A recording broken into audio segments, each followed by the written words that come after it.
eBay friends. Welcome to episode 152 of eBay the Right Way. Today's date is Valentine's Day, February 14th, 2024. And my guest is Julie in Montana, who is back after a year, updating us on her ephemera and postcard reselling business. So happy Valentine's Day, everybody.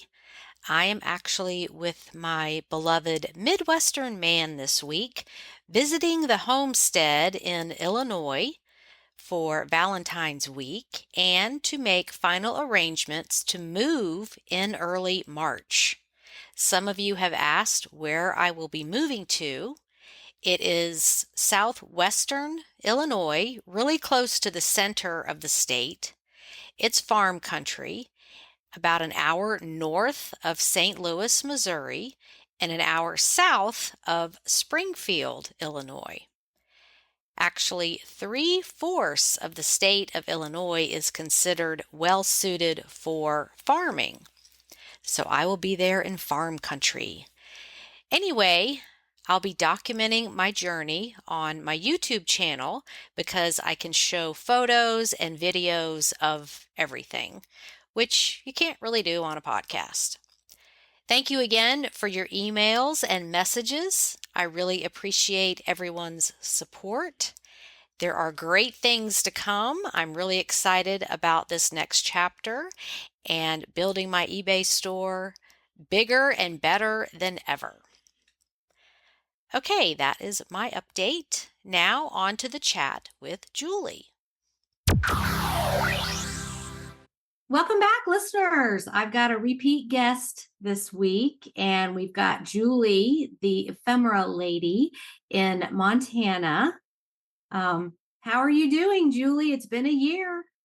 Oh, I'm doing fine. I'm still doing postcards and still in Montana. Not a lot has changed. And you do more than just postcards. We're going to talk about some of that too. Yes, I do other ephemera too. And besides doing eBay, I also have an antique vendor booth and a YouTube channel. So, right. among other things. Didn't you connect with a seller who was out there in Montana too? I did a few emails with her, but we hadn't met up yet. Okay. But maybe sometime. I know she's busy right now because her mall is moving at the moment. Oh, right. Okay. Yeah. Okay. Well, just refresh our memory about your location. So I live west of Billings, Montana. So we're about 24 miles from the nearest gas station. Very rural. I live on a ranch. I'm not the rancher. So I enjoy the land, but I don't have to do that hard work, especially when it was 30 below zero the other week. So. Oh my gosh, I know. That was brutal. Yeah, it's a great place to live. And there's a lot of people who love history out here because we're really close to history, it feels. And so there's a lot of people who still have their grandparents' collections and stuff. I know that this is probably the same thing in the other areas too, but it's like the grandparents or the great-grandparents were often the ones who homesteaded out here. Mm-hmm. Okay. Now, back to 30 below. Do you even go outside when it's that cold? Not as much as I could. I have chicken coop, so of course you have to go out and tend to them. We didn't let them out during that time, but you still have to make sure they have food and water. Yeah, and the water freezes. You got to go out and check and make sure it's not frozen. Yeah, we have an electric heater. Okay. So, yeah. So, when you live in the colder climates, you have to prepare. Oh, so you have a heater in the chicken coop. Yeah, I have a heat panel in there, and also I have a water heater. Okay. So it's the water sits on the stand that has the heater on it. Okay, that's me always worrying about the animals that are built to live outside, but are they going to be cold? Yeah, I know. They're tougher than they look.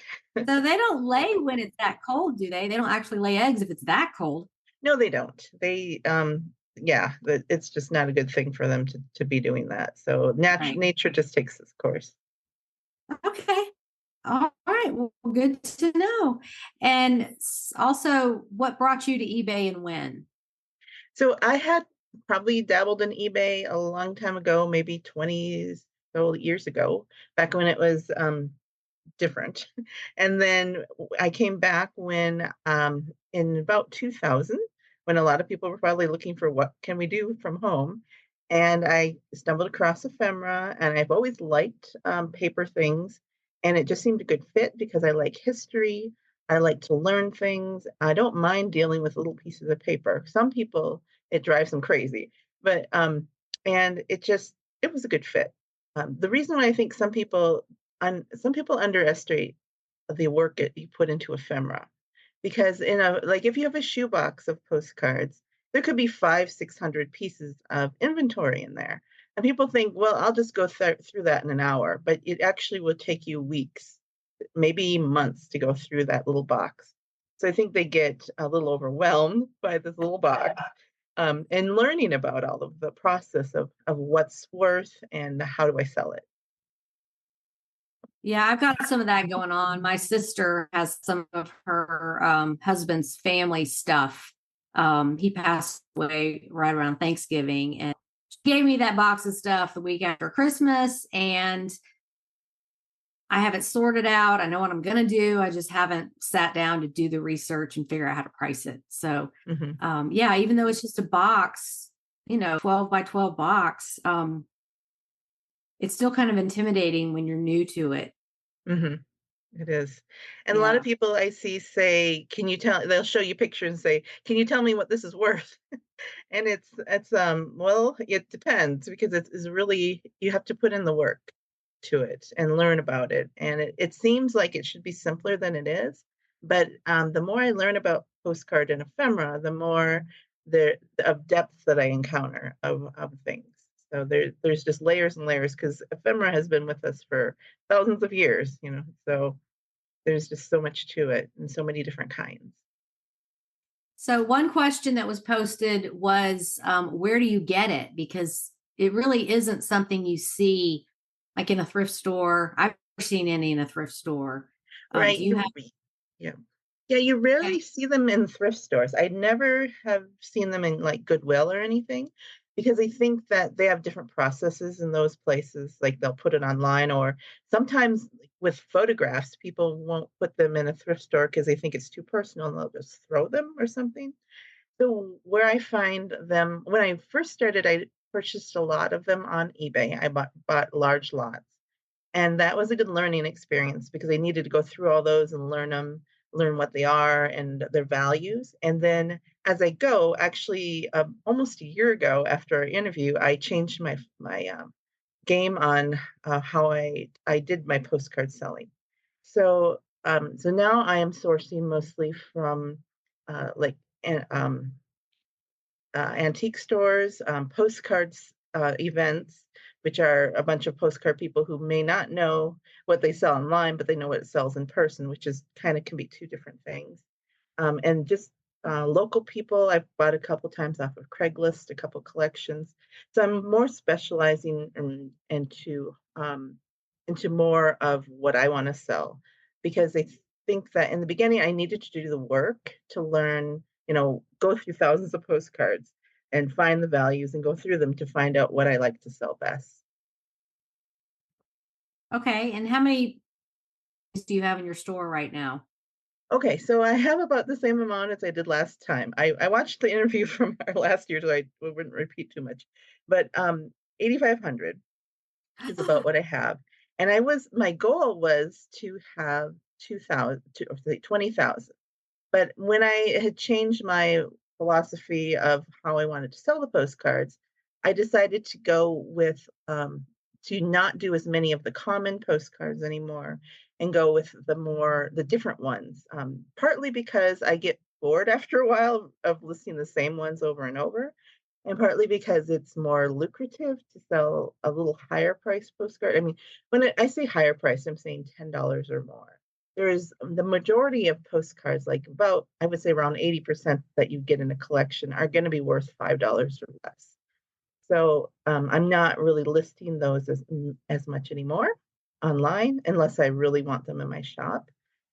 And then the rest of them I either lot up or I put them in my vendor booth, my vintage vendor booth. Okay. Now, somebody did ask about storage. Do you have each one stored in a protective sleeve, or do you Yes, just use that? Oh, you do. You store it that way. yeah, I do. And I've seen postcard dealers do it a couple ways, but I want the postcard to be in the same condition that I listed it as. Because if you don't put it in a sleeve and you're constantly touching the tops of them or paging through them to look through, look for that one piece of inventory to pull, then they can get a little torn or a little more ragged over the years. And postcards and ephemera are long tail. So you could have a postcard for 5, 10 years and then they sell. So Okay. it's more, you have to have a high quantity to sell consistently. But if something's going to sit in my inventory for 5 years, I can't guarantee it's going to be in the same condition if it's not protected. So that's Okay. what I And think. where do you get those protector sleeves?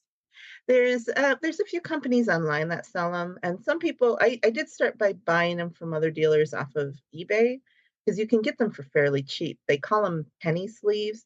They're not a penny anymore, but they're a few pennies each. And the one I've been buying from there's a couple shops on eBay that sell them pretty uh, cheaply. And then when you need to buy, get to more that you need bulk, then you can go to buying, larger lots from the actual manufacturer. But So in the, yeah, Ziploc bags or a no? Ziploc bags? you could do Ziploc bags. I think it would be more expensive. Okay. Yeah. But the postcard sleeves are basically what postcard people are used to because they fit the postcard pretty much. And they have an open end in them as well. Okay. Okay. Have you had any big sales in the last year that you want to share? Not huge sales. I mean, sometimes I get $100 postcard here or there. Mostly my postcards, they go for between $10 and $50. And it may not seem like a lot, but when you deal with something that um, you have basically 8,500 of them, and I don't take pictures of them. I scan them, so they are really fast to list. So with Mm-hmm. scanning them, I can scan a stack of 100 postcards within a few minutes. So I have front and back images right then. And then if I have them sorted correctly, I just when I go to list on eBay, all of the filled in items are there, and all I have to do is change the title, change the picture, and the next. So that it's really, really quick to list them once you get the method down. So for the amount of time that it takes to list them, and you get them for 25 cents, 50 cents each, there's a really good profit margin in there for your Yeah, time. absolutely. Especially if you build your store like you've got over 8,000 listings. Mhm. So about how many do you sell a day? Well, that depends. It could be. I actually kind of took like a little bit of hibernation off this winter, where I was just, just get a little burned out on things. So my sales, of course, haven't been as well. But before that, I was consistently doing about $100 before I did all the changes and stuff. And so now I'm working back up to that now. Now, of course, I'm doing it in January and February when sales are a little different. So I expect to be back up to that in a month or so. Okay. And that could be either 5 postcards, it could be 3 postcards, it could be 10 postcards a day. So it's fairly easy to package them up too. So, and they fit in your mailbox going Right. out. Are you still using that eBay envelope?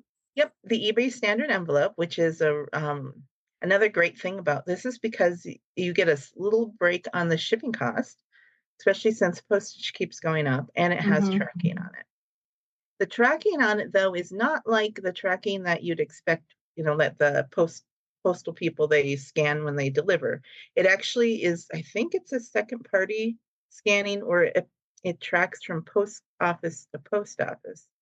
So sometimes somebody will message me and say the scan says it was delivered, but it wasn't, which means it was at the last post office before they were delivering.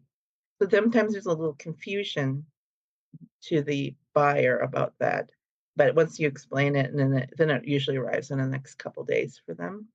But that's just something to keep in mind with the eBay standard envelope. I mean, you can also use it for coins and I believe trading cards as well, like baseball cards and stuff. Mhm. Yeah, I was glad to see they came out with that Yeah, for all these small things that, like, you're not going to spend $4 to ship a postcard that you only sold for 10, right. and your Well, buyers aren't going to pay that. no, and it used to be that you would just put a stamp on the envelope. For most of the postcard sellers did that because postcard people are a little different. they're usually pretty honest, and they don't usually try to say I didn't buy it when they did. I didn't receive it when they did receive it. That doesn't Mhm. happen as much, I think, in the postcard world. Okay. So we have some of the logistics there. Mhm. Do you want to go over what type of subject or content on a postcard sells for the most? What Yeah, should that's people look actually for? one of the most common questions I get is what's valuable in a postcard.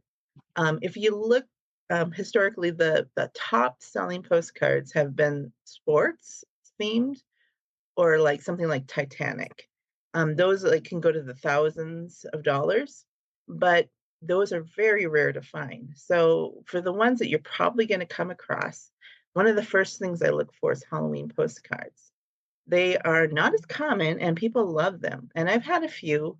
I'm actually bought a lot at an estate sale locally. And there was one, I think I bought like paid $7 for the lot. And there was one Halloween postcard in there that sold for $80 out of there. And sometimes they go for a couple hundred. It depends on the postcard. But that is something that is you can sell all day long if you can find them. Another one is people like pictures of hospitals, especially in insane asylums. Really? Yeah, Oh my gosh. I know, That's got to be a historical thing. right? They do like old city views, although there's a lot of city views, so you have to find the right city views.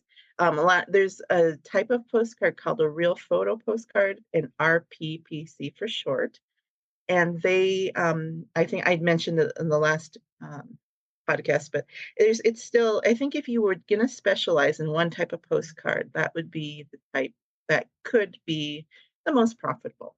You're not gonna get all of the valuable postcards, but you're gonna get a lot of the valuable postcards because it's so often rare views of real things. So the people do like to collect those. There's a lot of see here. Advertisements will be good for things that are not there anymore, or like one of my $100 postcards was of a beer company, and but it was only that a lot of times that beer company will sell really well, but then there's a certain era that they dropped off in price, so you have to know kind of that as well. Um, let's see here. There's sometimes the back of the postcard might be valuable as more than the front. Depends on the content on there. Sometimes you have to do a little research.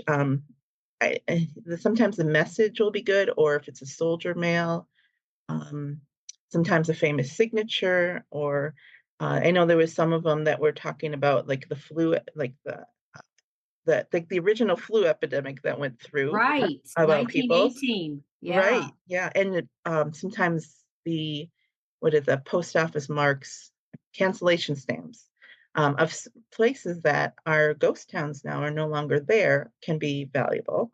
There's a lot of historians who are looking for certain places. Um, let's see here.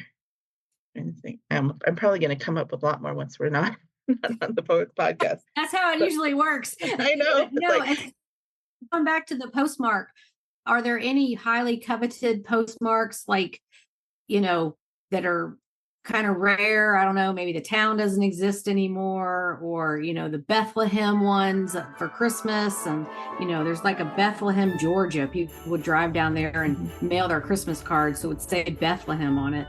Anything along those lines? Well, there are some different kind of post offices, such as um, there was something called there's sled dog postmarks, cancellations because they would actually send them on a sled dog. And I think you can Okay. still kind of do that. There's tin can mail, which was things were sent from I forgot the place, but they were sent through a tin can across the water, and so there's a postmark for that. So there's some rare ones out there that if you see that's what I mean by the more you do research, the more you find out things. And I just usually when I look on the back, if they have a postmark that doesn't I haven't heard of before, I'll often search the town. It's so easy to do like a Google search, and they'll bring up the town and the population. And if it's a town that it says the population is less than a couple hundred, I'm like, oh, this could be good.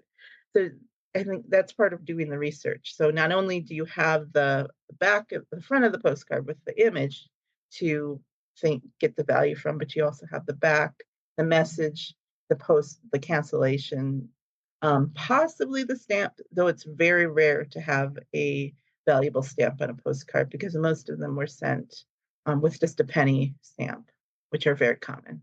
So let's see here. Um, so I think that when you go through and learning the value, one of the things is that I mentioned in the beginning, I had bought lots of postcards on eBay to start listing and learning from.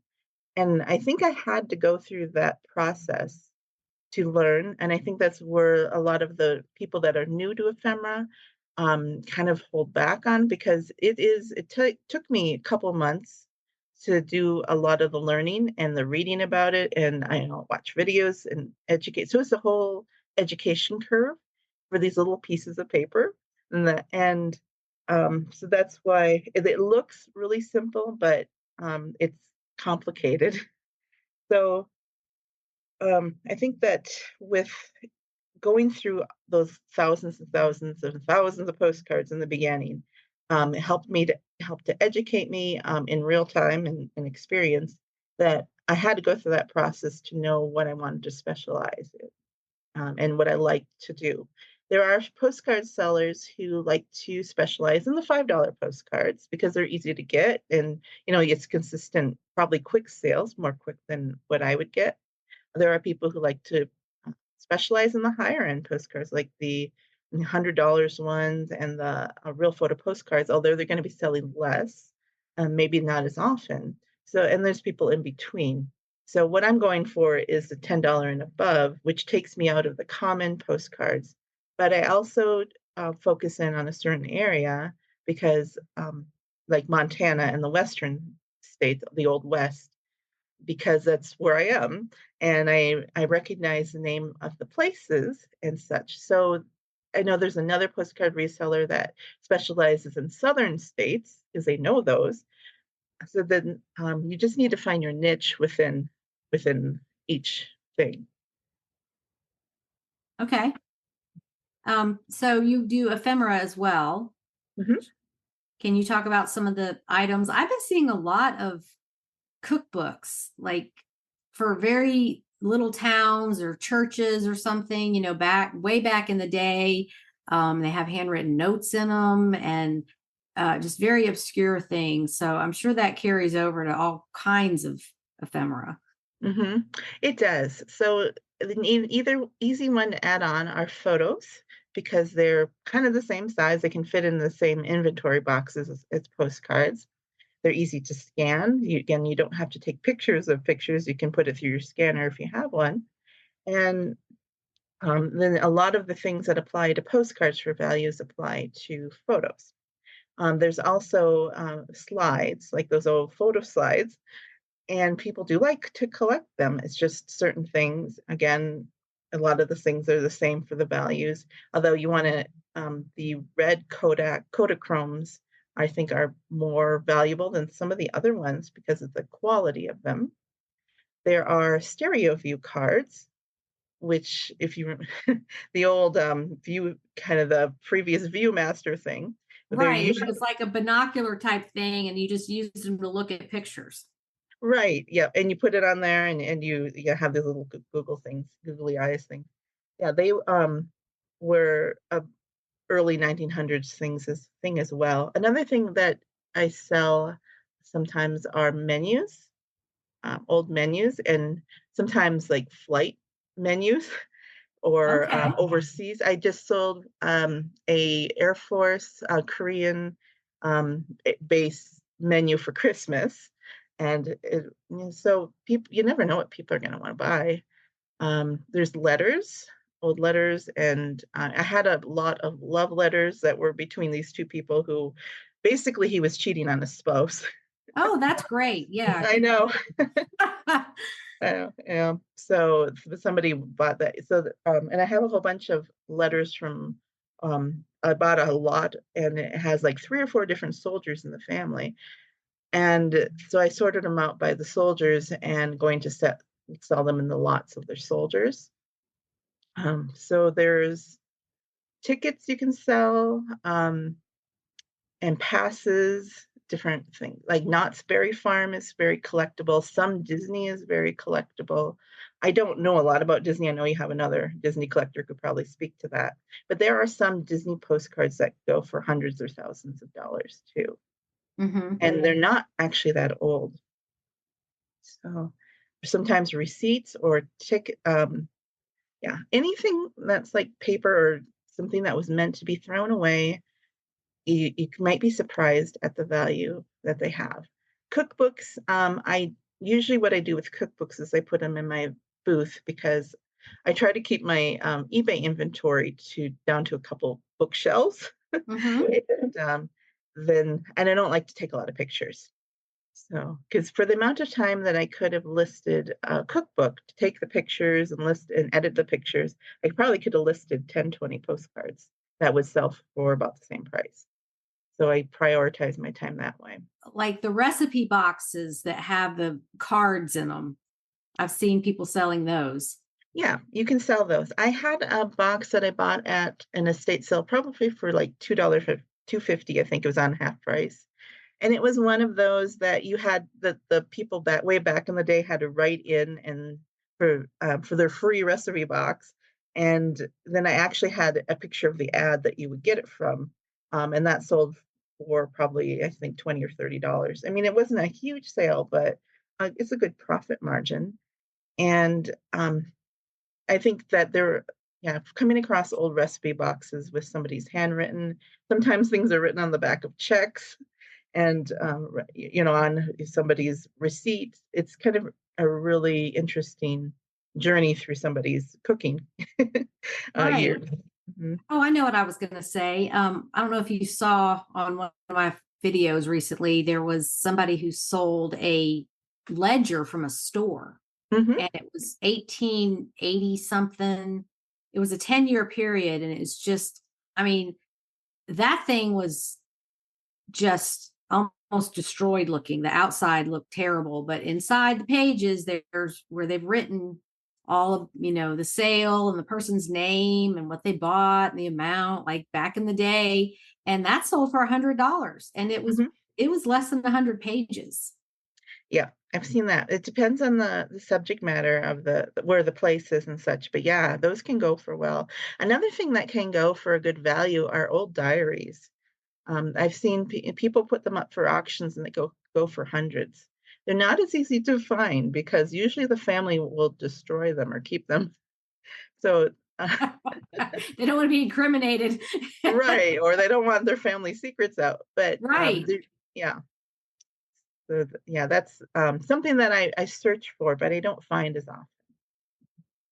Um, One thing I came across recently was photos from 70s and 80s and like somebody's photo album of their family events and Christmas and just the hairstyles and the clothing and the cars in the background. And so photos don't have to be 80, 100 years old for people to want to collect them, because I mean it was totally 70s. I'm telling you, just the bell-bottom pants and the weird hairdos. And I was surprised to see how much some of that sold for.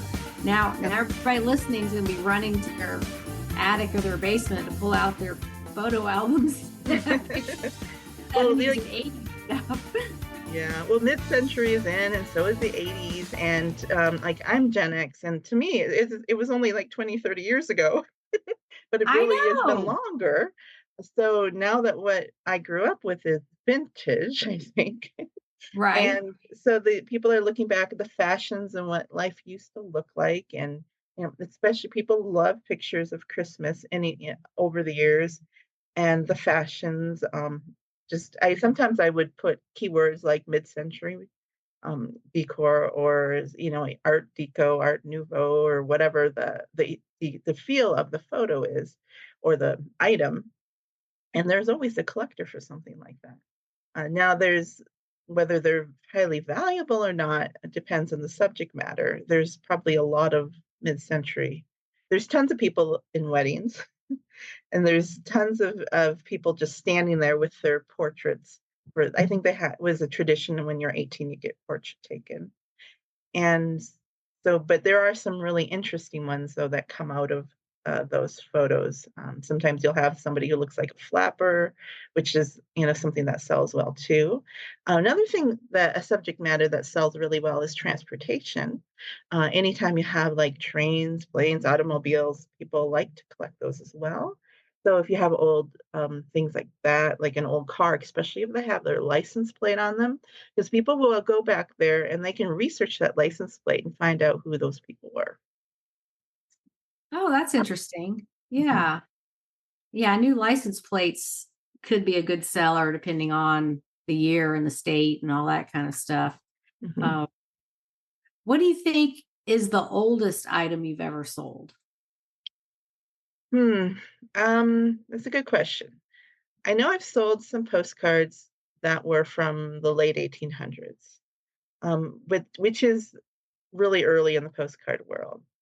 Don't think I think I've actually had some older photos. Like they have the old finishing, like I think there's like tin types and the glass plate negatives and stuff like that. So I have sold a few of those. Um, I don't know a lot about those because I get them mixed up on which is which. So I always have to do a lot of research so I'm not label them incorrectly. It's so much easier to sell a 20th century or postcard because not postcard, picture because it's either black and white or color. And you can kind of see what they are. But the other ones that are like set into frames and such, you may not know if that's metal behind there or if it's glass or something. So that's another whole education for the old photos. Well, and I think photography came along, it was in Queen Victoria's time, Hmm. 1880s. Yeah. And she really embraced technology and was very interested in, and Albert too, interested in all this new technology. And I watched that program Victoria that was on PBS. I think it came out in like 2017. I've watched it probably 4 times all the way through, but just how they were very interested in modern times. And that was unusual for royalty to care anything about that. Um, they just kind of stayed in their own world. So I remember they had some portraits taken, and it Hmm. was just a new technology that people were fascinated with, like, you can be on this piece of paper and it's you and it's forever. And Hmm. so find postcards or photographs from that era would be, that was when it started. Those would be valuable. Yeah, they would. They were a certain kind of camera that you could have back then that would take real photo postcards and then you can develop. So it was a special camera, or you could take a photo and have a different process made from it. But that was pretty much was revolutionary, especially out here in the West, where you probably didn't have as many photographic studios. Although when you speak of the English, there was actually a woman named Evelyn Cameron who came to Montana around that era, or late 1800s, around the homesteading era, who was from England. She was nobility and she was a photographer. So, Oh, yeah, I would love to find some of her photos or something like that, or a real photo postcard that she did way back when, because I'm right in the area or nearish where she did her work, and she's very popular out here. I don't know about the rest of the world. Um, So that, that's why specializing in an area can really be helpful because you know what you're looking for. And because I'm in the area that I like to specialize, I may come across some of those famous artists or personalities or something. Do you know the story of George Eastman, who started Kodak? Somewhat. Yeah, well, he was in real estate and trying to take photos of his properties, and it was the developing of the photos that hung him up. It took so long and had to have all these chemicals, and so he decided to figure out a better way. Hmm. Then he did, and then he decided that all people should be able to do this, to take photos. And I just think it's fascinating how these people who invented these technologies, they weren't really just sitting around thinking, I need to invent something. They had a problem to solve. And that's where, like, people today, I need to invent something to sell. I need to invent something for the internet. It's like, it's not really how it works. You need to be in a situation where you need a solution, you need a better way, and then you figure it out. So there's a documentary about him. It's on YouTube. It's 3 parts. So if anyone wants to look that up, just how he got involved in it, how it progressed, and how many times he failed and had to do it over again. And it's a great story. Sounds interesting. I would like to, Yeah. probably would like that. Yeah. Yeah. Yeah. Do you have anything else on your list to go over? Think we've covered a lot of it. I also was recently reading a book about one of the postcard photographers or artists, Samuel Schmucker. So you can even dial down into different artists and publishers, and about how he worked for this company that was. I didn't realize this, but after the Civil War, Americans really wanted to show that they had art too, not only because they were separated now from Europe that they wanted to show off. And so they had to develop their own publishing companies in the US because most of the other ones came from Germany.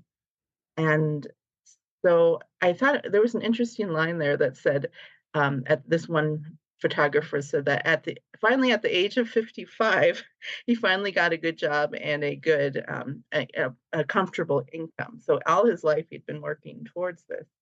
And I thought that, for like, I'm turning 50 this year. So, and it feels like with reselling and learning so much and stuff that it's kind of comforting to know that here's somebody who's famous now, in the publishing, those old publishing world, who really started his career at 55. And so that makes me think you can start, I mean, don't be too intimidated by starting a niche, however you pronounce it. And uh, whether it's postcards, it's clothes or whatever, but you can start it at any age. Hmm. Absolutely. And And two people that come to mind, because I just study entrepreneurs all the time, is Colonel Sanders, who started Kentucky Fried Chicken. Harlan Sanders. He wasn't in the military. He wasn't a colonel. He made that up.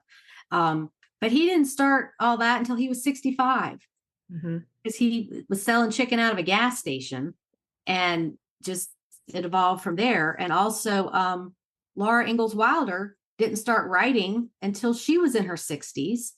And she just was writing her stories, and that took off like crazy. So yeah, I don't think you're ever too old to learn something new or start a new venture. The sky's the limit. It's all mhm, about your ambition and your creativity and dedication to doing it. So many mhm, people have great ideas, but they don't take any action. And then somebody else comes along with the same idea, and that person takes action. So they're the one that's known for it, or they're successful. And so, yeah, you gotta take action. That's the key to any of it. Right. Yeah. I've been doing this for nearly 3 years now, and I've learned a lot, enough to help others, but there's still a lot to learn. But if 3 years ago I had said, no, I don't feel like learning anything new, I don't know what I'd be doing now. So that's it. Exactly. Yeah. And so you have a YouTube channel. Do you want to talk about that for a minute? Yeah, my YouTube channel is basically about reselling ephemera. And then I also talk about the vintage booths that I have as well. I do have usually a monthly what's sold, kind of highlighting a certain area of things, and then about how I'm doing right now. I've been in the process of decluttering my space and kind of refocusing a little bit on what I want to do most. I've been, after every once in a while, you have to refocus what you're doing. Because, like we've mentioned before, we have too many ideas, too many things we Mhm. want to do. And so then I have to reassess. I don't know if I want to have as much inventory for my online booth. I think I'm moving more towards like YouTube. And like I know we mentioned maybe a podcast. I haven't pulled the trigger on that yet. But I like the thought. It's a good companion to reselling because it's also something you can easily do from your home and on your own time. And then you have a couple streams of income. So I think you do that too very well. Or you Well, have and part of multiple. that is if I just did eBay all the time, I think I'd be really bored. Mhm, Just, you know, sourcing, taking pictures, listing, shipping. I love it, but you have to find that balance. yeah, And yeah. so like the podcast, I love meeting other sellers and talking to them about their businesses. And my listeners love that too. Um, so that's a different technology to put together a podcast. And then YouTube is more visual. You can do things on YouTube that you can't do on a podcast because nobody can see anything on a podcast. It's Mhm, just listen. But I think I have this innate drive to document things. Like, mhm, oh, I need to tell people this. This could help a lot of people if I tell them this. And you have that too for your mhm. YouTube, Yep, um, the teaching. Yeah. because it's just you have to be driven to teach, educate, share information, research information. Mhm, Um, it's not everybody do it. mhm. So I commend you for, having that YouTube channel and sticking with it. Yeah, sometimes Yeah, it's not sometimes it's easy, not easy. but yeah, I do overall, it's a good outlet, and like you, I like to teach and to share what I know, and it's a great way to reach out to other people and to meet people as well. Yeah, absolutely. And in 2020, YouTube exploded. Mhm, Just everybody's at home. What can I do? And some people like, well, I could teach people how to do this, cooking or sewing or crafts, whatever. And so it is harder now to get views because there's so many more channels, so much more information, and you're competing for people's time. yep, We only have so much in a day. And I know I've got all kinds of in my watch later on YouTube, like I'm interested in that, and that, and that. And I have all kinds of things in my queue that I never get to. And it's mhm, not that I'm not interested, it's just time. yeah, For those mhm, out there starting a YouTube channel, be patient mhm. because it's not like it was before where it just explodes and all of a sudden you have a million views on stuff. That's rare these days. It's just too many people on there. There are. Yeah, there's a lot of people on, but I think more and more YouTube is one of my favorite social medias. You have less of the drama, Yes. but and I think you can learn there's so many different types of channels. Our channels are more of an educational channel, or not, more of a knowledge base as opposed to like a vlog or something. Um, so that it's and interesting enough, there's actually a lot of Gen Xers on YouTube.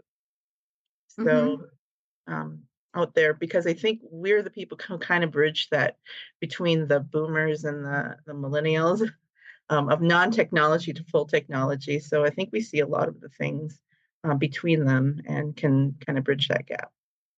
I know. I can't imagine being a teenager back in the 80s and having a cell phone and I would just be so distracted all the, you know, Yeah. we didn't have all. Yeah, I'm really glad some of my stupidest moments were not recorded on video. I know. It's bad enough being in the yearbook, a bad picture of you. Now, Right. The now big you've got hair. all these people, yeah, taking videos and oh gosh, yeah, the 80s hair got really bad, didn't it? Hmm. But Yeah, there that was a stuff is lot of in that, style but now. just I know they say these trends repeat themselves every 20 to 30 years. Hmm. So it's kind of like, that was ugly back then and it's going to be ugly now. So why are we repeating this? Hmm. Yep. Well, then you just source that kind of stuff and make a profit while you can. Oh, It, I know. Yeah, absolutely. You just got to pay attention. That's what it's about. So, mhm. okay, we're getting to the end here. Do you have any final words or maybe advice, encouragement for people that are wanting to get into postcards and ephemera? Well, the biggest advice is to be patient, just like a YouTube channel. It's long tail selling. I didn't see consistent sales until I reached about 3,000 listings. And I think some people don't reach that until about 4,000. That's consistent, I mean, at least once a day. So you're not going to be making your money back within a month. It's gonna be months, maybe a year, and it's not gonna be a lot in the beginning. So it's more of a slow thing. But when I took my sabbatical, a little bit of not doing as much listing, I was still consistently selling, stuff, because I have such a vast inventory. I still kept selling stuff without having to do a lot of work. So it can be passive once you get going, more Mm-hmm. passive. So it's one of those things that you have to expect to, to not make a profit right away or to make wild amounts of money unless you come across that rare postcard of the Titanic or something. Yeah, you can't be in a hurry. You Right. just have to know this is going to take some time. And that whole instant gratification of society, we're used to driving up to the drive-through window and getting your food instantly and, just instant everywhere. And it's not like that with eBay or especially the category of ephemera postcards. It's you got to wait for that person who wants that specific thing. Hmm. Yep. Yeah.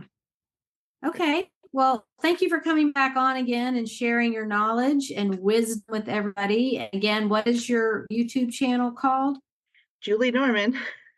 It's pretty easy to Okay. find. And I'll put a link to that under the podcast too. So if anybody's interested, that's how I found you was on you. I always go look at it and see, well, what are they doing? What are they all about? And that's how you end up going down the rabbit hole. Yep, your It's watch like, list gets longer oh, and longer. cooking, whatever. And you get all involved in it. And then they go into my watch list. Yeah. Mhm. So, okay. Well, thanks so much for coming on. And can people contact you with questions? Would you rather that be done through your YouTube channel? You can comment on the channel. I'm really not very good at getting back to people on email. So I also Okay. have a Facebook group too that I'm starting to get just for like the ephemera sellers. But also that I think you have a thread in your group that for questions and just tag me and I'll come back and I'll answer. I think I've answered a few people's questions on there Yes, you too. have. Thank you very much for that. And if you want to send the link to your Facebook group, I can also put that under the podcast. Okay, thank you. I'll do that. Okay, great. Well, thanks again. And I hope you stay warm out there. Yep. Thanks. Bye. Bye. Today's trivia question. Julie mentioned tin can mail. How did tin can mail originate? Here are a few seconds to think about it.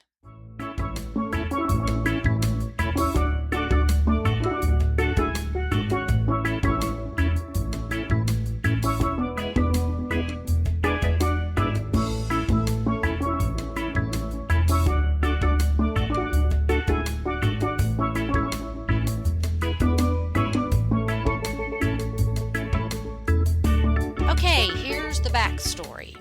In the years between the two world wars, few cruise ships touring the Pacific could hardly dare to leave the tiny island of, I don't even know how to say this, so I'm going to spell it, Niuafo apostrophe OU, Niuafoo, maybe, off of their itinerary.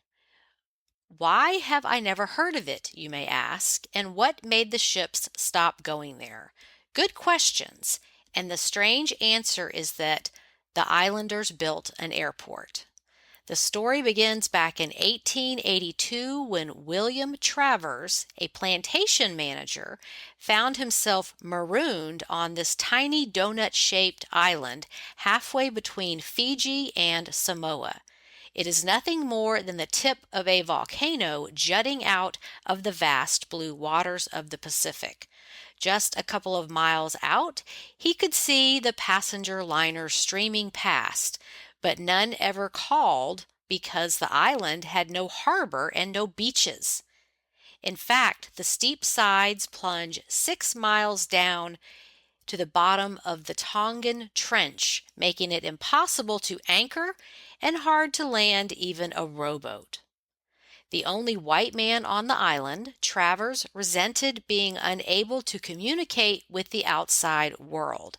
So when the need to contact his company in Australia became desperate, he came up with an ingenious plan.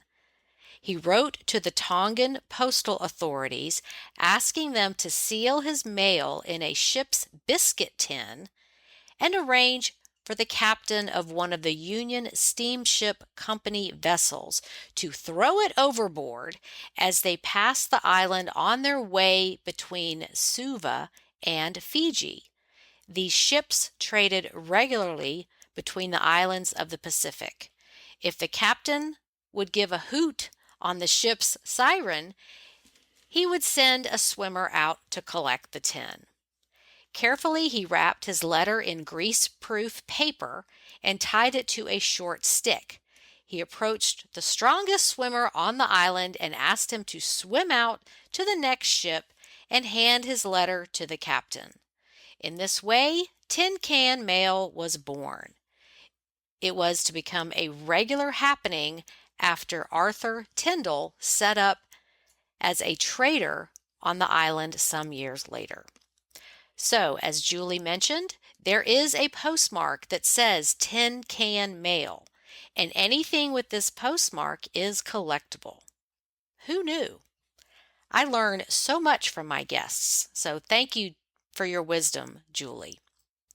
Okay, next week's guest is Jess in Canada, and wow, does she have it going on.